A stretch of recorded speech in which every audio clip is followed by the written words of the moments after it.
भारत और ओमान के बीच free trade agreement पर दस्तखत हो गए हैं। दोनों देशों ने कॉम्प्रिहेंसिव इकोनॉमिक पार्टनरशिप एग्रीमेंट पर हस्ताक्षर किए हैं। इसके बाद भारत से ओमान एक्सपोर्ट होने वाले 98% प्रोडक्ट पर ड्यूटी नहीं लगेगी। वहीं पीएम मोदी को ओमान ने अपने राष्ट्रीय सम्मान first class of the order of Oman से नवाजा है। इससे पहले पीएम मोदी का ओमान में जोरदार स्वागत भी हुआ। पीएम मोदी ने एक्स पर अपने पोस्ट में लिखा कि यह भारत के साथ अटूट मित्रता और गहरे ऐतिहासिक संबंधों की भूमि है। उन्होंने राजधानी मस्कट में भारतीय समुदाय के लोगों और छात्रों से बात की। पीएम मोदी ने अलग अलग धर्म, जाति और नस्ल के लोगों को लेकर भारतीयों के मन में सम्मान की तारीफ भी की।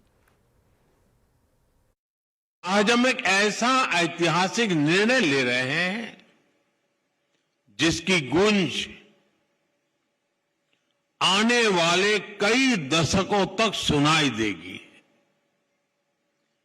कॉम्प्रिहेंसिव इकोनॉमिक पार्टनरशिप एग्रीमेंट यानी सीपा हमारी पार्टनरशिप को 21वीं सेंचुरी में नया विश्वास, नई ऊर्जा से भर देगा। ये हमारे साझा भविष्य का ब्लूप्रिंट है। भारत और ओमान के बीच फ्री ट्रेड डील एग्रीमेंट पर दस्तखत तो हो गए हैं, लेकिन अब इससे दोनों देशों को किस तरीके से फायदा होगा, ये समझने के लिए बात करते हैं लक्ष्मण रॉय से। लक्ष्मण जी, क्या है इस व्यापार समझौते की डिटेल्स? देखिए, इस व्यापार समझौते की सबसे बड़ी खासियत यह है कि भारत के एक्सपोर्टर्स के लिए ओमान का एक बड़ा बाजार मिल जाएगा। वो जो एक्सपोर्टर्स हैं वो खास तौर से वैसे सेगमेंट के एक्सपोर्टर्स हैं जहां पे रोजगार सबसे ज़्यादा मिलता है। मिसाल के तौर पर textile, garment, footwear, leather product, इन सब में जहां रोजगार के मौके ज़्यादा होते हैं, ऐसे एक्सपोर्टर्स जो हैं ओमान में ज़्यादा अपने सामान भेज पाएंगे। जेम्स एंड ज्वेलरी जैसे कई सारे सामान हैं जिसमें अपना फर्नीचर, मेडिकल डिवाइसेस, फार्मास्यूटिकल, ये सारे एक्सपोर्टर्स ओमान में अपने सामान भेज सकेंगे। ओमान में भारत के जितने भी सामान आते थे उनमें से करीब 98.08% सामान पर, यानी करीब 98% सामान पर ओमान कोई ड्यूटी नहीं लेगा। यानी ओमान में भारतीय सामान काफ़ी सस्ते मिलेंगे, तो डिमांड ज़्यादा होगी, तो एक्सपोर्टर्स के लिए एक बड़ा मौका होगा। सिर्फ एक्सपोर्ट फूड ये प्रोडक्ट ही नहीं, सर्विसेज के मामले में ओमान के सर्विस सेक्टर में बड़ा भारतीय के लिए एक बड़ा मौका मिलेगा, भारतीयों को रोजगार के लिए। इसमें करीब अलग अलग 127 सर्विस सेक्टर में भारतीयों को रोजगार दिया जाएगा। उनमें कोई पाबंदी नहीं रहेंगी, बंदिशें नहीं रहेगी, चाहे कंप्यूटर इंजीनियर हो, सॉफ्टवेयर इंजीनियर हो, इस तरह के जितने भी सर्विसेज हैं उनके लिए एक बड़ा बाजार मिलेगा। इतना ही नहीं, ओमान के सामान भारतीय बाजारों में ज़्यादा पसंद किया जाता है, वो भी आएंगे। करीब 78% ओमान के सामान जब भारत में आएंगे तो वहाँ भी भारत उनसे ड्यूटी या तो नहीं लेगा तो काफ़ी कम लेगा। तो दोनों देशों के बीच में कह सकते हैं एक बड़े पैमाने पर कारोबारी रिश्ता और आगे बढ़ेगा, और एक्सपोर्टर्स के लिए और जो ओमान के सामान के यहाँ पसंदीदा लोग हैं उनके लिए एक बड़ी खबर कही जा सकती है। जी, ये दोनों देशों के लिए काफ़ी पॉजिटिव खबर है। लक्ष्मण जी, बहुत बहुत शुक्रिया इस पूरी जानकारी के लिए। इंडिगो एयरलाइन में आए भारी संकट के बाद अब इंडिगो अपनी पूरी 2200 उड़ानों को फिर से शुरू कर दिए हैं। इंडिगो के सीईओ पीटर एल्बर्स ने कर्मचारियों को एक वीडियो संदेश दिया। उन्होंने कहा कि अब सबसे बुरा दौर बीत चुका है और कम समय में रिकवरी हमारे नेटवर्क और ऑपरेटिंग प्रिंसिपल्स को दिखाती है। पीटर एल्बर्स ने माना कि पिछले 2 हफ्ते काफी चुनौतीपूर्ण रहे हैं। The worst is behind us. On December 9th, I shared stabilization of Indigo's operation. After that, we restored our network to 2,200 flights today. Given our scale and complexity, recovering such situation in short time is a testament to our teamwork and the strength of our operating principles. Indigo के CEO Peter Elbers ने कर्मचारियों को video संदेश के बाद share में तेजी देखने को मिल रही है। ज्यादा जानकारी दे रहे हैं रोहन सिंह। जी, इंडिगो मामले में आज 2 बड़ी चीजें हुई। एक तरफ जहां इंडिगो के सीईओ पीटर एल्बर्स का कहना है कि जो सबसे बुरा दौर था वो अब खत्म हो चुका है, तो वहीं दूसरी तरफ कंपटीशन कमीशन ऑफ इंडिया का कहना है कि वो अब इस मामले में जांच करने जा रहे हैं। पीटर एल्बर्स ने एक वीडियो मैसेज दिया अपने तमाम एम्प्लॉयज़ को और उनसे कहा कि जो नेटवर्क है इंडिगो का अब ये पूरी तरह से बहाल हो चुका है। आज 2200 के करीब फ्लाइट्स ऑपरेट की इंडिगो ने, जो कि क्राइसिस से पहले का जो समय है उसके बराबर है। साथ ही उन्होंने ये भी कहा कि एक एक एक्सटर्नल एक्सपर्ट को हायर किया गया है रूट कॉज एनालिसिस के लिए। आने वाले समय में जो इंडिगो का टॉप मैनेजमेंट है वो तमाम एम्प्लॉयज़ जो है उनके पास जाके मिलेगा, उनसे फीडबैक लेगा। और साथ ही उन्होंने ये भी कहा कि जो 19 साल की लेगेसी रही है इंडिगो की वो 3 दिन की क्राइसिस से प्रभावित नहीं होनी जा रही है। लेकिन दूसरी तरफ जो कंपटीशन कमीशन ऑफ इंडिया है उसने कहा है कि उसने फ्लाइट डिस्ट्रप्शन मामले का पूरा संज्ञान लिया है। कई सारे शिकायतें आई हैं, उसके बाद जांच करने का फैसला किया है सीसीआई की तरफ से। ये हाल के जो डिस्ट्रप्शंस रहे हैं उस पर केंद्रित रहेगा। हालांकि ये जो जांच रहेगी ये शुरुआती जांच रहेगी, कंपटीशन एक्ट के तहत ये जांच की जा रही है और शुरुआती जांच में जो निष्कर्ष आता है उसके आधार पर यह फैसला किया जाएगा कि इस जांच को आगे कैसे बढ़ाना है। अब एक नजर आज के बाजार के हाल पर। सेंसेक्स वीकली एक्सपायरी पर बाजार में उतार चढ़ाव रहा है। निफ्टी बैंक की फ्लैट क्लोजिंग हुई, वहीं mid cap small cap index बढ़त के साथ बंद हुए। कैसे रहा आज के बाजार का हाल, बता रही है कंचन नौटियाल।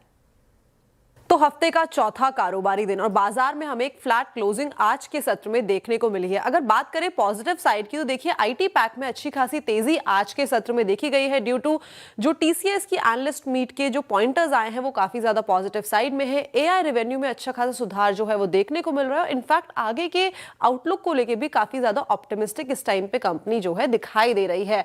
एसेंशियल के नंबर आने वाले हैं Q1 के, उसको लेकर भी यहाँ पे काफी ज्यादा पूरे ही सेक्टर में इनफैक्ट एक बज़ बनता हुआ आज के सत्र में दिखाई दिया। इसके अलावा रियलिटी में अच्छी खासी तेजी हमें इस टाइम पे देखने को मिली और बैंकिंग शेयर्स में जो प्राइवेट बैंक्स थे वहां पे अच्छी खासी जो मोमेंटम था वो हमें बुल साइड में जाता हुआ दिखाई दिया। अब बात करें लूजिंग स्ट्रीक की तो ऑटो में जो डेफिनेटली एक प्रेशर है वो बना हुआ था आज के सत्र में ड्यू टू मेनी फैक्टर्स, चाहे आप बात कर लीजिए हीरो मोटोकॉर्प की या फिर बात कर लीजिए ओला इलेक्ट्रिक की।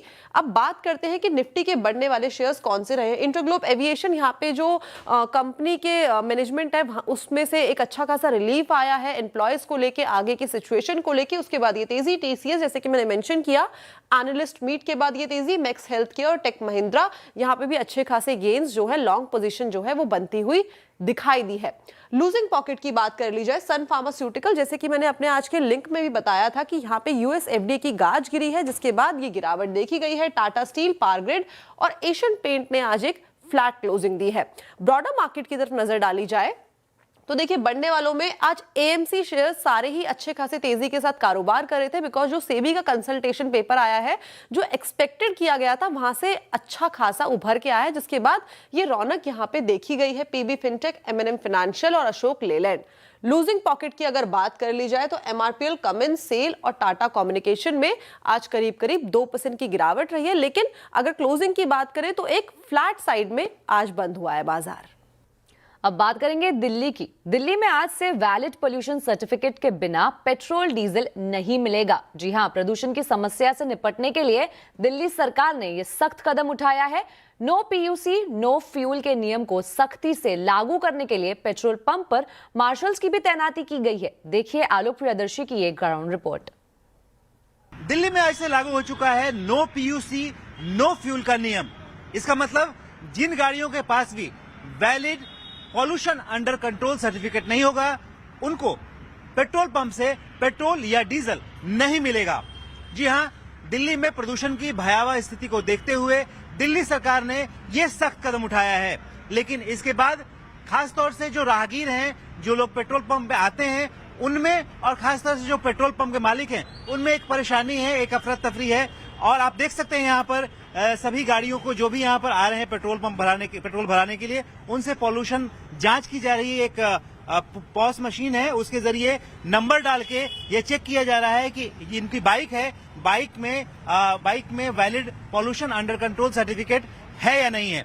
आप ये बताइए कि ये जो नियम लागू हुआ है पॉल्यूशन के बिना आपको पेट्रोल नहीं मिलेगा, परेशानी हो रही है या क्या दिक्कत हो रही है? नहीं, कोई दिक्कत नहीं हो रही। हमें तो फॉलो करना, कॉन्स्टिट्यूशन को, लॉ को अपने फॉलो करना तो हर आम आदमी का कर्तव्य भी है और इसकी सेवा। लेकिन पोल्यूशन दिखाने में झंझट हो रहा है। नहीं, कोई झंझट नहीं होता है। अगर हम लोग गवर्नमेंट के रूल्स रेगुलेशन को फॉलो नहीं करेंगे तो फिर सब एवरीवन। हमारे साथ हैं Delhi petrol pump owner association के जो प्रेसिडेंट हैं निश्चल सिंघानिया जी। सर, जो आज ये लागू हुआ है इसको लेकर आप लोग कैसे इन्फोर्समेंट कर रहे हैं, क्या दिक्कतें हो रही हैं आप? देखिए, कल रात को ये नोटिफिकेशन आया है कि जिस ग्राहक के पास भी पीयूसी सर्टिफिकेट नहीं होगा उसको पेट्रोल नहीं दिया जाएगा। कल एक मीटिंग भी हुई थी एनवायरमेंट मिनिस्टर से, उसमें हमने अपनी समस्याएं बताई थी कि जो मेन हमारे पास हमको समस्या आती दिख रही है वो लॉ एंड ऑर्डर की है। इसी के चलते उन्होंने मार्शल्स और ट्रांसपोर्ट डिपार्टमेंट के अधिकारी दिए हैं, लेकिन जब ये अधिकारी शायद पंप पे नहीं होंगे तब कोई law and order situation create ना हो। नंबर 2, इसका जो हमने असर देखा है, सुबह से व्यापक असर है कि काफी मेजर ड्रॉप है सेल्स में पेट्रोल पंपों पे दिल्ली की। तो जैसा कि मैंने कल भी कहा था कि ये जब तक पूरे एनसीआर में व्यवस्था लागू नहीं होगी, नियम पूरे एनसीआर में होना चाहिए, नहीं तो ग्राहक को एक अपॉर्चुनिटी मिल जाएगी, वो दिल्ली में अगर तेल नहीं मिलेगा तो गाजियाबाद, नोएडा, फरीदाबाद से तेल ले सकता है। और आज आवाज अड्डा में भी हम प्रदूषण पर ही चर्चा कर रहे हैं। दिल्ली हो या देश के दूसरे शहर, हर तरफ सांसों में जहर घुल रहा है। ऐसे में आखिर पोल्यूशन कंट्रोल का क्या उपाय है या फिर कोई उपाय नहीं? इसी पर होगा मंथन। Pollution no solution. जरूर जुड़िए शाम 7:57 पर। लोकसभा से विकसित Bharat G RAM G bill pass हो गया है। भारी हंगामे के बीच बिल पास हुआ। विपक्ष चाहता था कि बिल को स्टैंडिंग कमेटी के पास भेजा जाए और इसको लेकर वेल में विरोध प्रदर्शन किया। इस बीच हाई वोल्टेज ड्रामा भी सदन में दिखा। विपक्षी सांसदों ने बिल को फाड़कर कृषि मंत्री शिवराज सिंह चौहान की तरफ उछाला। विपक्षी सांसदों ने कहा कि कानून से महात्मा गांधी का नाम हटाना राष्ट्रपिता का अपमान है। यह भी बताया कि बिल राज्यों पर ज्यादा बोझ डालता है। इसके बाद लोकसभा को कल तक के लिए स्थगित कर दिया गया है। ग्रामीण विकास मंत्री शिवराज सिंह चौहान ने विकसित Bharat G RAM G bill 2025 पर लोकसभा में विपक्ष के सवालों का जवाब दिया। इस दौरान शिवराज सिंह चौहान ने महात्मा गांधी को आदर्श बताया। आज अहमदाबाद से पास आइनॉक्स विंड ने अपना solar PV module winds WTG plant का उद्घाटन किया। इस मौके पर आइनॉक्स GFL ग्रुप के ED देवांश जैन से कंपनी के फ्यूचर प्लान और निवेश पर खास बातचीत की हमारे संवाददाता केतन जोशी ने। बताइए कि खासकर हमने यहाँ इस इकाई पर कितना इन्वेस्टमेंट किया है और आगे कौन कौन से स्टेट में हम सोलर मॉड्यूलर प्लांट लगाने जा रहे हैं। केतन भाई, ये तो आइनॉक्स GFL का वेंचर है, आइनॉक्स सोलर। हम आज तो 3 गीगावाट हमारा न्यू मॉड्यूल फैसिलिटी को इनॉग्रेट कर रहे हैं। ओवरऑल हम इंडिया में कोई 7.5 से 8 गीगावाट लगा रहे हैं और हम ग्लोबली भी कैपेसिटी लगा रहे हैं। I think larger plan would be to invest close to almost 5,000 crore in the manufacturing business for module and cell, और इवेंचुअली हम वेफर इंगॉट में भी जाएंगे।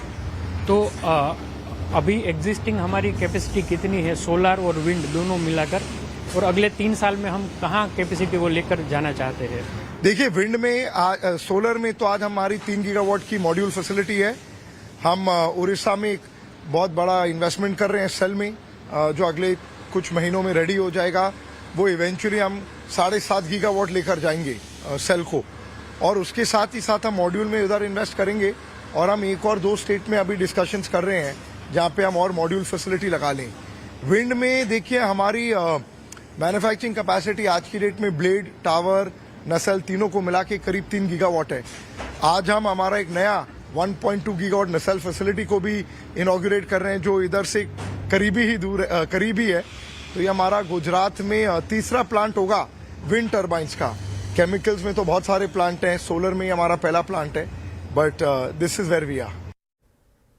कर्नाटक का हेट स्पीच के खिलाफ कानून बनाने वाला देश का पहला राज्य बन सकता है। जी हां, आज कर्नाटक विधानसभा से hate speech and hate crime bill 2025 पास हो गया।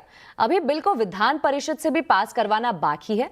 इस बिल के मुताबिक किसी व्यक्ति या ग्रुप के प्रति दुर्भावना और हिंसा बढ़ाने वाले बयान को हेट स्पीच माना जाएगा।